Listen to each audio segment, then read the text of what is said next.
change the world by changing your mindset. None of us are going to solve world peace, the Middle East crisis, world hunger. We can all make our neighborhoods better, our schools better, our communities better, our workplace. I've spent most of my adult life living outside the United States, and that has really shaped my thinking. I work with tens of thousands of leaders. That led to a concept of a book that came out 3 years ago called Humany Leadership. This concept of humany combines the words human, humanity, and harmony from a leadership perspective. I work with people who have been thrown into managerial positions, no background, no training. How does someone become more aware of their own emotional weight? Every interaction we have leaves some kind of emotional weight on that and on us.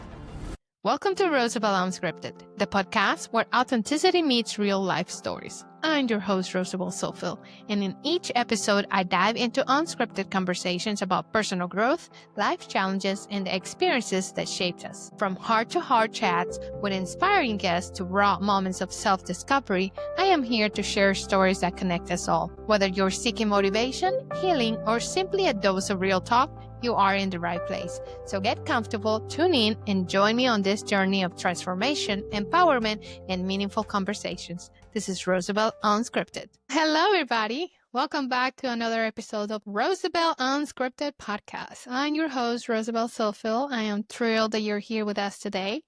I am honored to welcome Stephen Howard. How are you, Stephen? I'm well. Thank you. So you're an author, leadership coach, and you're also the creator of HumonyMindset. That is it. That's correct.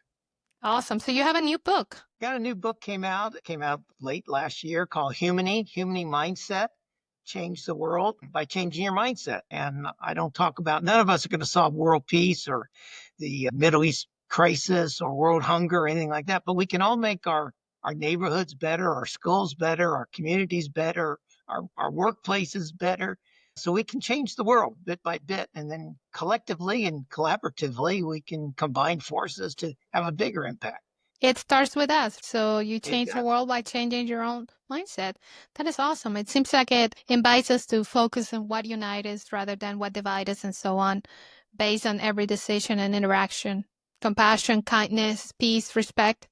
Stephen, so you have a career, we talked a little bit, that spans over 4 decades, right? You used to be in global marketing, leadership roles. But I wanted to ask you, how did those early experiences in the corporate leadership shape your understanding of humany? Well, that's a great insight, Rosabel. And, I was very fortunate as a young man in my early 20s. First, I got hired out of university by Texas Instruments in Dallas, and then after 3 years in Dallas, they moved me to Singapore. And so I was very fortunate to, at such an early age, start to experience the world outside the United States. And I fell in love with Asia. I fell in love with being in an international environment, dealing with people of different cultures.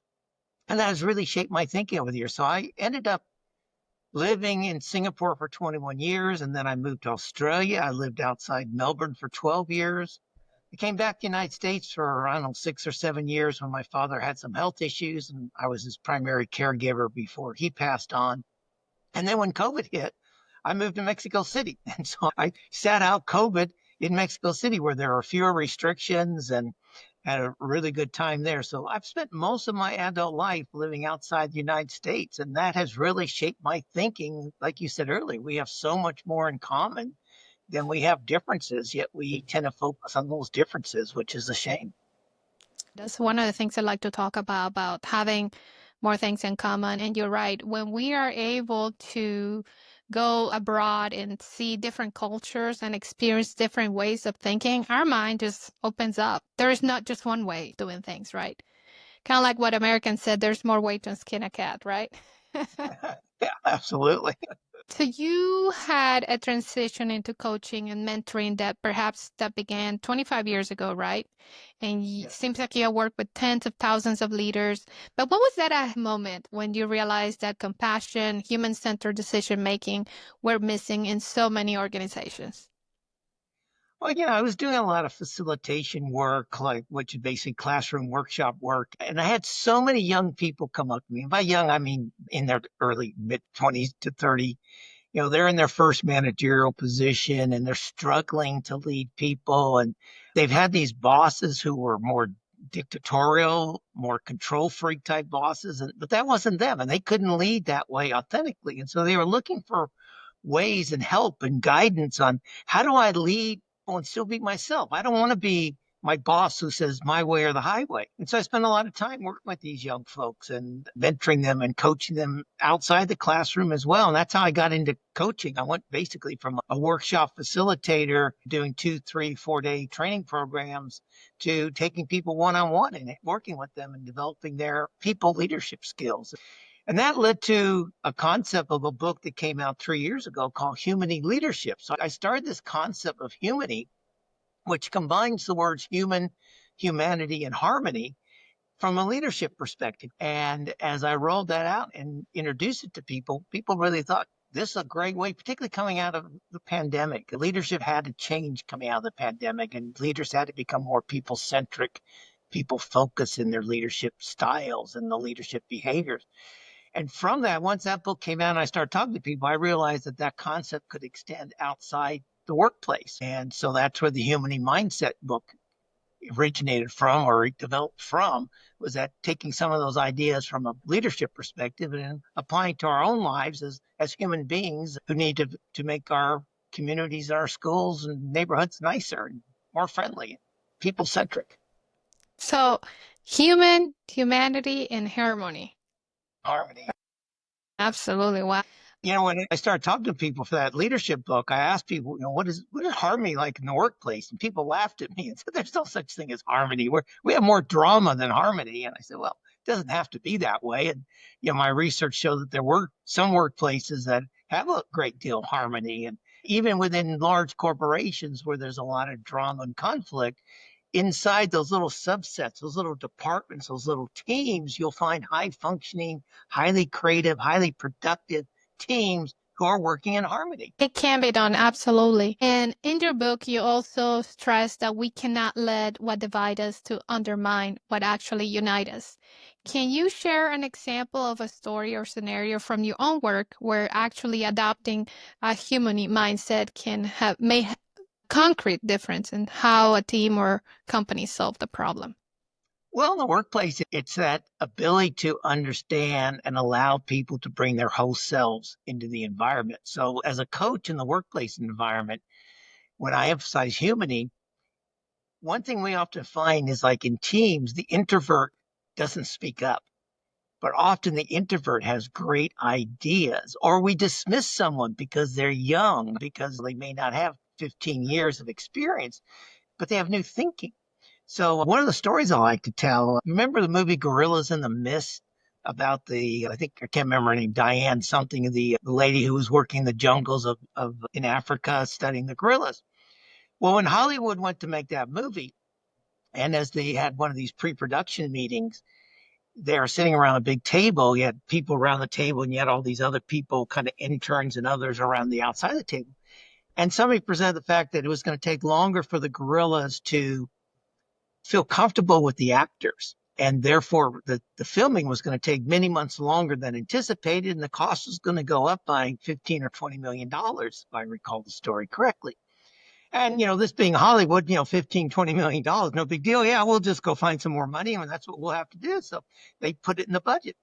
And then from the side of the room, this hand got raised, and it was a young woman who was studying film at UCLA's film school. Somebody, whoever's running the meeting looked at her and said, yes, young lady, do you have a question? And she said, no, but I have a thought. And they started to dismiss her. Fortunately, the person leading the meeting said, well, what's your thought? Please share with us. And she said, what if we use green screen technology and we film the actors here in Hollywood, and then we film the gorillas in the jungles, and through the technology, we combine that? And everyone just kind of stopped and thought, why didn't we think of this? And that saved them like $20 million or something in their production budget. That's how they made the film. But, very often we would dismiss that person. One, because she's young. Two, because she's a female. Three, because she has no experience. This is what a human people-centric leader would never do. And fortunately, that gentleman apparently was more of a people-centric leader. He let her speak up in this meeting. And fortunately, it was an environment where she felt comfortable speaking up, because so often people don't speak up because the workplace environment is so dismissive and so toxic that people don't speak up. So Absolutely. that's And if human. you think about it, that kind of attitude is what does not allow growth to happen. There's so much potential out there. And it's one of the factors that created the great resignation coming out of the pandemic because people thought life is too short. And, I've been locked down for 2.5, 3 years, and I don't want to spend 45 minutes driving each way to work for somebody who doesn't listen to me, who doesn't respect me, who is disrespectful of my thoughts, who's dismissive of me. I think I'll go find another job, even if it means less salary. How many people left jobs for less money, a better boss, a better people? And it's still happening, It is. especially with the race, with the new technology, new ways of communication. People are leaving their jobs or finding other options, like in my case, podcasting, because I didn't go to school to be a journalist or anything like that, but it's something that's like brings since I'm a little child. I decided to embrace that nickname that I was given when I was little. That was the radio because I talked too much. So I was like, okay, fine. I'm going to find a venue. I'm going to find somebody who want to listen to what I have to say. I've been through jobs where I feel that I'm not valued, that my ideas have nowhere to go. I've felt that way. Those are the things that make people find, which in the end, they're lost, right? Yeah, it's their loss. They lose talent.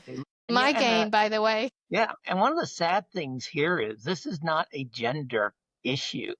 I've coached and counseled so many women who have worked for terrible women bosses. And unfortunately, very often women get into leadership positions and start thinking about power and hungry, and they don't treat their fellow female employees with respect. And I know so many people who have left organizations. So it's not a male female thing, it's a human thing. It's a leader. It's putting on Right. that says, I'm the manager, therefore I'm the boss, and people don't want to work for a boss. One of my favorite phrases, Rosabel, is that no one wakes up in the morning and says to themselves, I can't wait to be managed by my boss today. And I've never, ever heard in 45 years of business experience somebody say, I can't wait to be micromanaged today. So this is the reality that we live in. And so those bosses, whether they're male or female, who are micromanaging are going to lose their talent. Yes, they're not there because they were actually taught how to be leaders. They're actually in those positions because they're like, oh, you've been here how many years? 10, 20 years? Oh, now you must be a leader, And then other people, they don't even know, some of those people also don't know what other people under them do. That's one of the biggest thing. And communication is another. They get thrown in the deep end of the pool, so to speak, and they don't know how to give feedback that's effective. They don't know how to delegate. They don't know how to handle drama and conflict. And, one thing about people get put into managerial positions like that, where do they learn their managerial skills? From the bosses that they've had. And so they mimic. It's just like, where do we learn our parenting skills? From our own parents and from our spouse's parents. The grandparents get involved, particularly depending on your cultural background and everything. And sometimes the grandparents get overly involved. But we don't go to school to learn how to be a parent. I'd almost advocate one of the things that colleges should offer is programs in parenting, but programs in leadership. So here's what happens typically, Rosabel, is if I'm your boss, I see you on Wednesday and say, hey, Rosabel, you've done a great job. You're doing really good. You know what? We're going to promote you to be manager of the department. I'll send out an email on Friday making the announcement. It's going to be effective on Monday. Listen, you're going to do a great job, Rosabel. If you have any questions, give me a call, but you're going to do a great job. And that's all the background information you get. And on Friday, the memo goes out, the email goes out. And on Monday morning, you got to walk in there and go, hi, guys, I guess I'm the boss now. I don't know what to do. That it is so true. Most of the coaching I do is with people. My sweet spot is work with people like that who have been thrown into managerial positions with no background, no training. Yeah. Sometimes they're go watch these 2 videos. And so that's where I do a lot of my coaching work is with first time. That's amazing. I'm so thankful that there are people like you still out there wanting to try to work with these things because most people just silently quit or just like whatever it is what it is kind of thing. I hate when I hear people saying, well, this is the way it is and we're not going to change. Okay, well, guess what? If you're not going to change, I'm going to have to change. And I include changing my job. So So you often talk about emotional wake, and we leave behind the emotional wake that we leave behind when we interact with others. How does someone become more aware of their own emotional wake, especially when life, work pressures is pulling them into a million directions? Or they have to be attuned to it. They have to be, that just that phrase, emotional wake. I mean, how many of your audience have ever heard that phrase? Have ever stopped to ponder that? What do you mean by emotional wake? Well, the emotional wake is the impact you have on a person after you interact with that person. It could be positive, it could be negative, it could be neutral, not you check out at your local Target. You have an emotional wake with a checkout clerk. It can be very neutral because it's a transactional relationship. On the other hand, it only takes a few seconds to make it very pleasant and happy and talk to the person about how their day's going and how your day's going. But every interaction we have leaves some kind of emotional wake on that individual and on us. What do we take away from that interaction? Well, if we're intentional about that, if we go forth with a mindset that I'm going to create positive emotional wakes throughout the day, and sometimes you have to remind yourself during the day to do so, it changes all of your interactions. And this is as simple, Rosabel, as walking down. When I went for walks in Mexico City, and this is a cultural difference partially. Everyone would look at you and say Buenos dias, or buen dia. It didn't matter if they were the gardener, if they were the helper, taking the trash out, walking the dog, the neighbors, and then everyone would recognize you as a human being and say good morning or good day or buenos tardes, good afternoon, whatever it is. Here in the United States, when I go for a walk, over 50% of the people won't even make eye contact with you. Even if they're not on their phone, they'll be walking the other direction. They just kind of look the other way. They walk with their head down. Walking through shopping malls, everyone's got their head down. People don't want to make that eye contact, which is a shame. They're creating a negative emotional wake within themselves as well as everyone that they're passing. And sometimes I just like to try and change it. If I see somebody like that about 5 steps in front of me, I'll go, "Hey, good morning. How are you?" That's probably negative in some ways because I get nervous, they get upset, like, "Oh, who's this guy? Who's this crazy person?"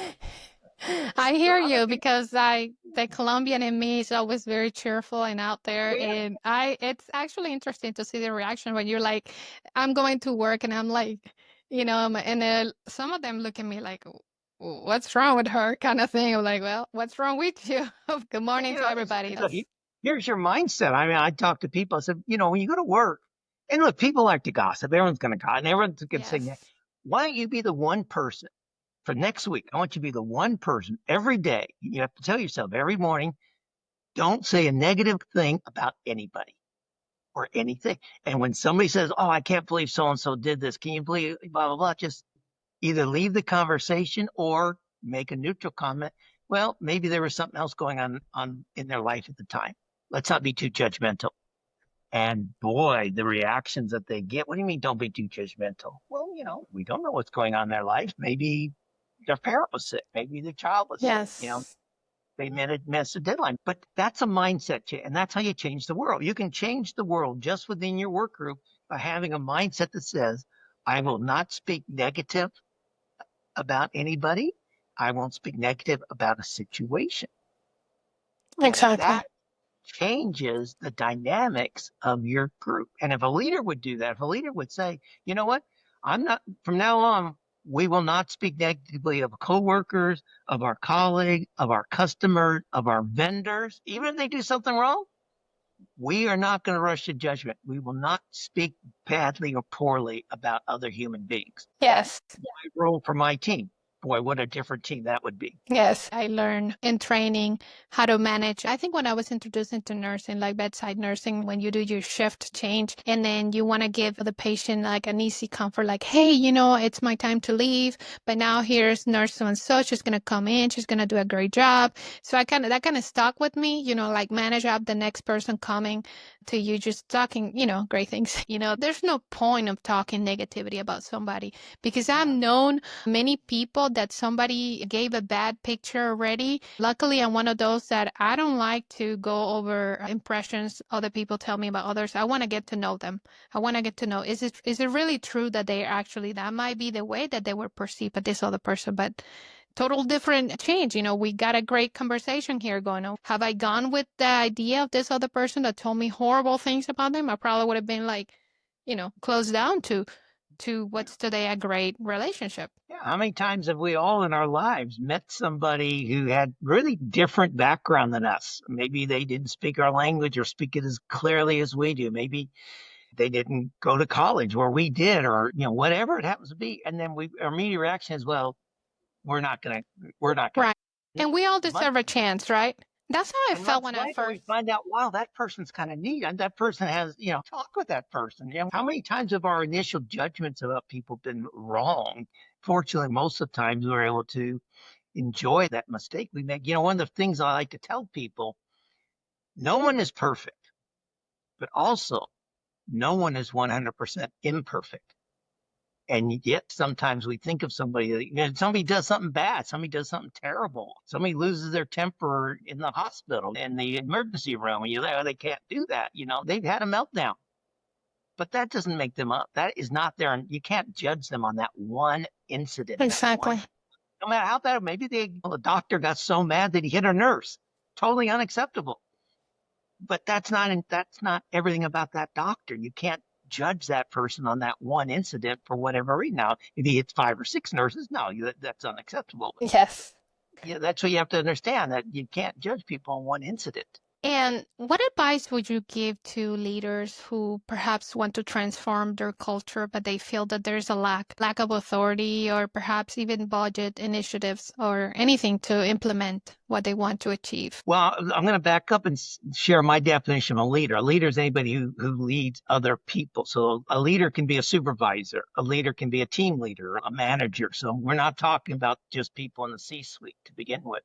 So anyone can influence the culture of their team, of whatever organ, whether the department head, SBU head, a team head, a task force head, whatever it is, they can create the culture or lead the culture for that group that they oversee, that group that they influence. So you don't need a budget. I mean, that's the beauty of this thing is if you change your mindset, if you realize that you're leading people, you're leading human beings. And that's where the word came from when this insight that I had coming out of the pandemic about how leadership was going to change. I said, we have to change our mindset that we're not leading resources. We're not leading assets. We're not leading headcounts.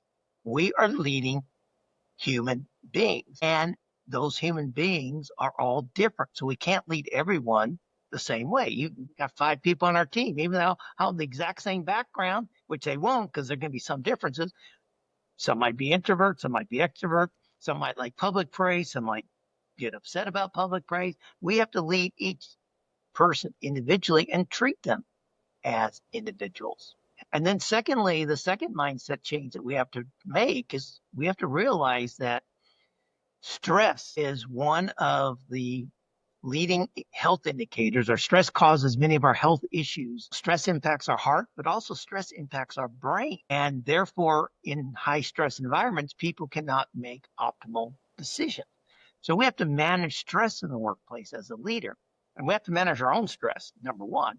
And then second, we have to understand what is our environment, our culture. How is it creating or minimizing stress within the team members that I lead? And what can I do to downplay that? And also, not just downplay it, but let's be open about it.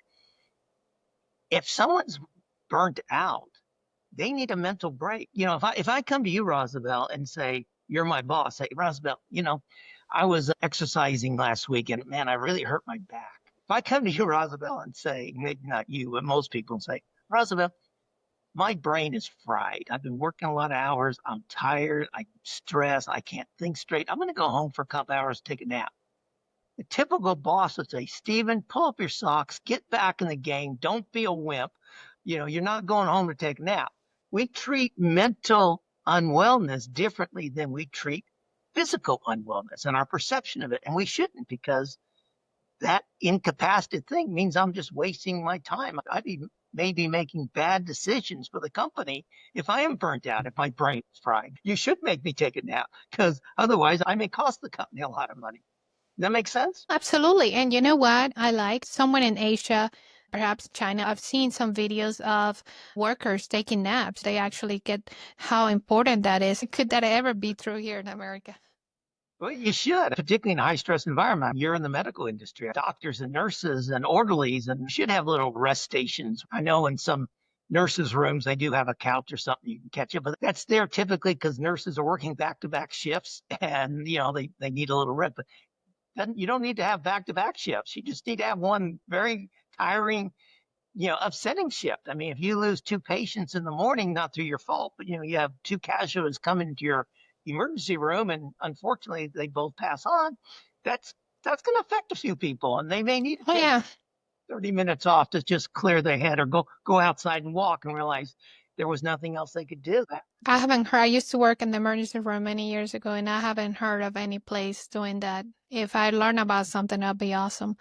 Well, Perhaps over a decade ago, I was working in a rural emergency room, and I would have been lucky if we had chairs to sit down. I was doing a 12-hour shift with yeah, literally leaning against the desk or whatever because they did not have chairs for us to sit. That is a little bit inhuman right there. it is very inhuman. That I thought, I'm oh, sure it is is. something wrong with my feet? But guess what? After that, after I changed my job or whatever I changed, I'm no longer, my feet are not the problem.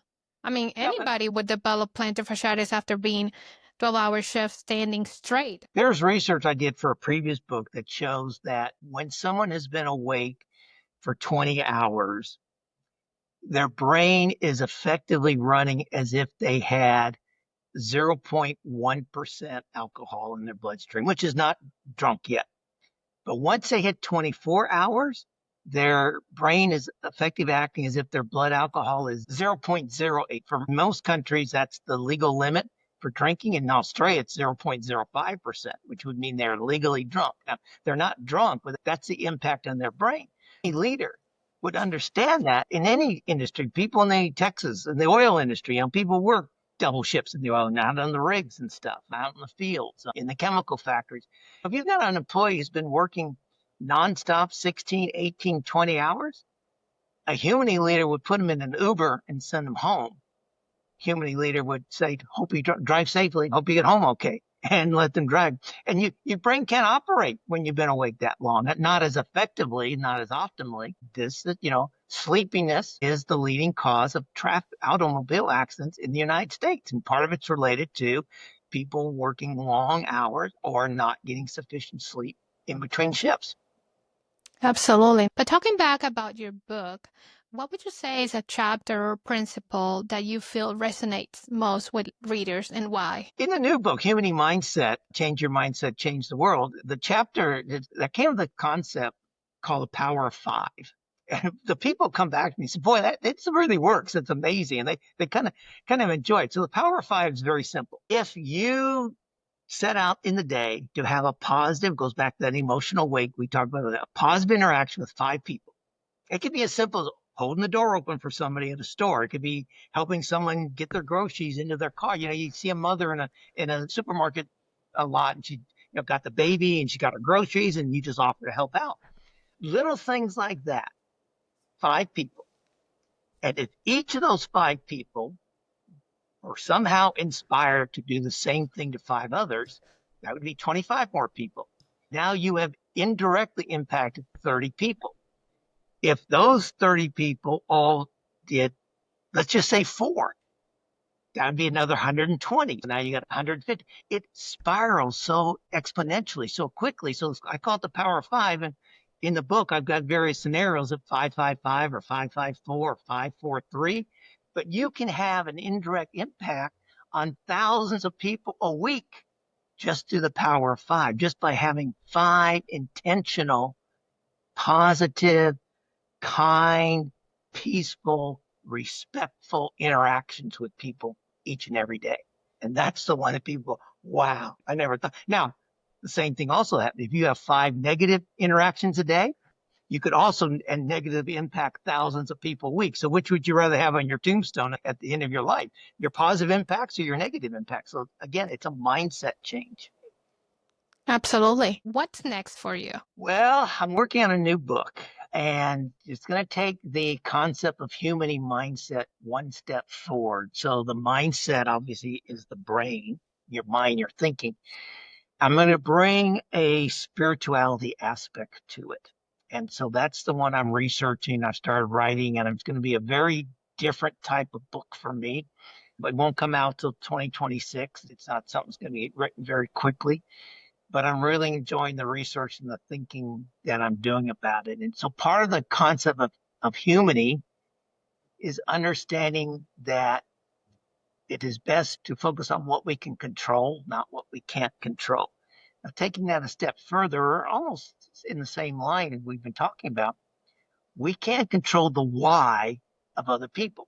That's how we judge people, because we always want to know, why did you do that? What caused you to do that? And even when we forgive someone, we might forgive the action, but we rarely ever forgive the why, the reason that they did it. And so taking that step further, almost a spirituality aspect to it, and saying, I need to forgive the why as well as the what. So that's kind of what the next book is, kind of leads into what the next book's going to be about. That is a very interesting concept, one that can definitely be applicable to people's lives. I hope so. Is there anything I have not asked you that perhaps you're like, I really need to get that out there? I think, people have asked me, why did you write this book? This is not a leadership book. It's a HumonyMindsets for everybody. I wrote it because of what we talked about earlier. We live in such a divisive world. We've got fights on airplanes and airports. We've got fights in sports stadiums going on. Even you see now fights at Disney World, the happiest place on earth. We see people having fights. So people disrespecting each other for their political beliefs, for their religious beliefs or non-religious, whatever it is. We live in such divisive and disrespectful times. So I wrote the book partly for that, but more important, I wrote it because I believe that humans who exude kindness, compassion, and peace with each other will help create a better world for our children and our grandchildren to inherit. And that's the goal of the book. It's not even for us as individuals. If we change our mindset, it's not the benefit for us. It's a benefit for our communities, but more importantly, longer term, it's a benefit for our children and our grandchildren. So that's why I hope people read the book and take it to heart. That is a very, very important concept also as well to think about for our children, grandchildren, and so on. Thank you so much for sharing your time, your insights today. But before we wrap up, how can people connect with you, or where can we find your book? The book's on Amazon. The leadership book is in paperback and audio format. The latest book, The HumonyMindset, is only in paperback and Kindle. I'll probably do an audio book later this year for that as well. You can find me on LinkedIn. It's Stephen Howard, living in Phoenix. Or the easiest way is just email me. That's my name, Stephen with a V and an N, Howard. So Stephen Howard at Verizon.net or Stephen at HumonyMindset.com. And I'll respond within 48 hours. I travel a bit, so I can't promise 24 hours, but I'll get back to anybody who writes to me, and happy to talk to people about the concept, happy to talk to them about the Power of Five, about the Humany concept. So yeah, reach out to me and let's connect. Well, there you have it, listeners. If you were inspired by Stephen's vision for a more compassionate world, you can connect with him directly and learn more about his work. Don't forget to subscribe. Thank you so much, Stephen. You have a great day. Thank you, Rosabel. Great conversation. I enjoyed it. Thank you. If this episode spoke to you, if it sparked a thought, a feeling, or a shift, I invite you to subscribe to my channel so you don't miss an episode. Visit www.rosabelzohfeld.com. Here on Rosabel Unscripted, we dive deep into real stories, mindful moments, and conversations that matter. Every week, we explore themes like resilience, healing, transformation, and the courage to rewrite your own story. So if you're ready to grow, reflect, and walk this journey with an open heart, hit that subscribe button, give the video a like, and drop a comment. I'd love to hear your thoughts. Let's keep the conversation going. There are new episodes every week.